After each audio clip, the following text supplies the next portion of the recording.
Welcome back to Dubsy Bricks for another episode of Building Gotham City in Lego. Last week I mentioned that I'd be concentrating on the garage and Mandalore, and Gotham will be taking a back seat for the time being. However, I need to get the skip in, that's on its way, and I also need some parts in for Mandalore. So I've got a bit of time spare, and I thought, why not concentrate on doing a little bit more of the old Wayne Tower here. Last week, I said I wanted to shrink the build by about 4 studs in both directions.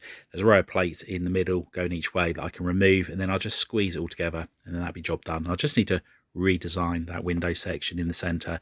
So that is what I'm going to be starting off by doing this week. Once I've done that, I can then concentrate on the next section up just there. So that's what I'm going to be doing this week. Last week somebody did ask about the interior of the building, saying it would be a lot better if there were things inside. Was I going to be putting more floors in, or I should put more floors in? And I do agree, it does need some sort of interior in there rather than just being able to see all the way through.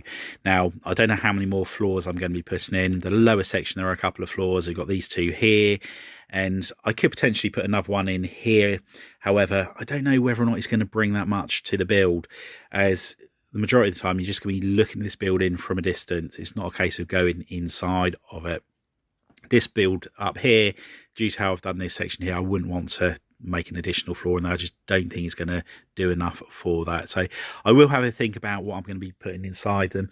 With a lot of the buildings, they will not have an interior. It's just the ones where you're going to be having the storytelling, like with the villains, whether it's Two-Face or the Joker or the Riddler, whoever, and we have Batman and numerous things for him inside buildings as well.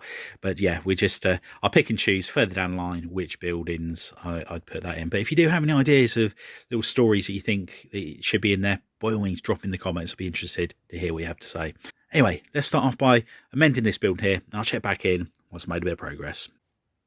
And here we have the revised size of the top of the building here, and just by shrinking those 4 studs, it's made such a big difference to the look of the building, and I'm much happier with having it this way. I think once I put some statues on the 4 corners, I think it's really going to add a lot to the build. I've also amended this section just here, and again, a lot happier with having it looking like this. As I mentioned last week, I wasn't happy with the amount of gaps that there were in between the 2 slope parts. But I feel this way, it just gives it a more polished look, I suppose. But now that I've finished doing this part here and shrinking it all down to size, I can now concentrate on the next floor up.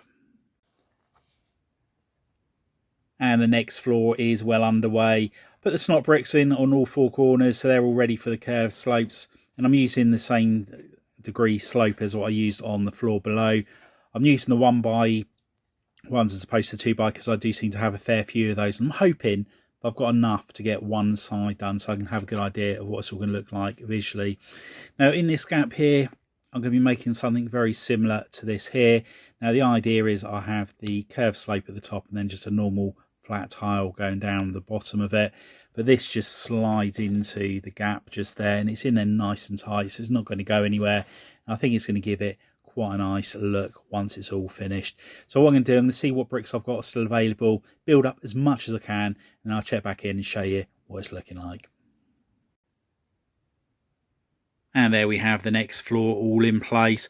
Had enough of the slopes to do the front side here, just need to do the reverse side as well. Just need to order in some more of those 1x3 curved slopes. Now with the top of this floor here, I've made this part so it comes out very slightly. However, on the concept art, it comes out a lot more.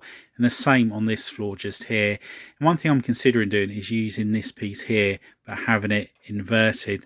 Now I have got the next size up, which are a little bit bigger, and I do think they might look quite good on there. But one thing I would need to do is work out how I would tile off or finish it off on the top edge of it as well, as obviously got the anti-studs on there, so I need to plate it off in some fashion. But I will certainly have a look at the different options available for that, as I do think that could be quite a nice finishing touch. Anyway, let's start on the next floor up here and see what we can come up with. And that's the next floor pretty much done. I want to add a couple more details on the bottom here, and I'm just wondering whether or not to do away with the dark bluish line along the edge there.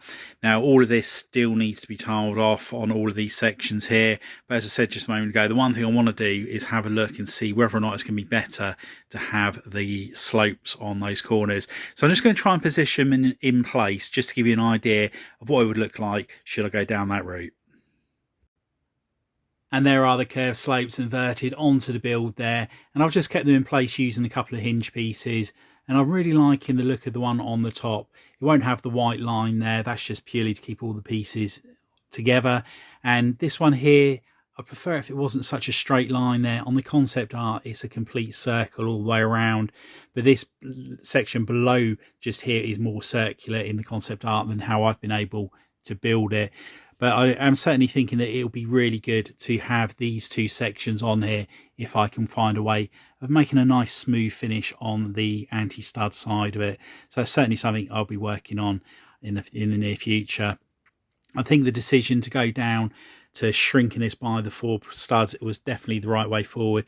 And again, once I've lost these white lines and the little bit of green there that you see, do the finishing touches around here, put some statues on the corner of the build, I think it's going to look 100 times better. But all in all, loving how this build is coming on. And there's been a little bit of progress here in the new Lego room. It looks like a complete tip, and that's because I've been destroying everything that's been around the room. All of this stuff here, the bench, that's all been destroyed. The shower's been ripped off of the back wall there. And again, the units that are along here and the shelving, that as well has been all cleared off. Now, I'm ordering a skip, so I just need that to arrive so I can put all of this into the container and then rip the garage door off, and then it'll be all ready to be blocked up. And then what I need to do is rip the roof off. Now I need to rip the roof off before I can order in a lot of materials, as I need to know exactly how high this wall goes. I can't tell from the outside as it has got a render on there. This wall here, as you can see, has got a beam along the top there of wood. So I know I've got to build this up with block work. It's just how much I need to block off at the top there. So fingers crossed, in the next couple of weeks, I will be having a builder coming out from the UK. He's going to give me a hand doing all of this on here. So in the interim, I will be ripping the roof off, put a temporary cover over it just to stop the rain coming in, which is inevitable here in Ireland. But yeah, really happy to finally clear some of this off. And it'd be so nice just to get the container in to throw all of this rubbish away into it. But yeah, that's the latest on the Lego room. It is a little bit of a domino effect at the moment. You need one thing to happen and then everything else is just going to fall in place straight afterwards. So as soon as I've got the skip, I can get rid of the rubbish. I can then rip the roof off. Once I rip the roof off, I can then order the materials in and then we can start work. So I'm anticipating that once we get the roof off, everything is going to sort of like fly ahead at a rapid rate of knots. So fingers crossed that will be the case. Well, I thought I'd just show you the mess of the Lego room as it is currently, or the future Lego room, should I say.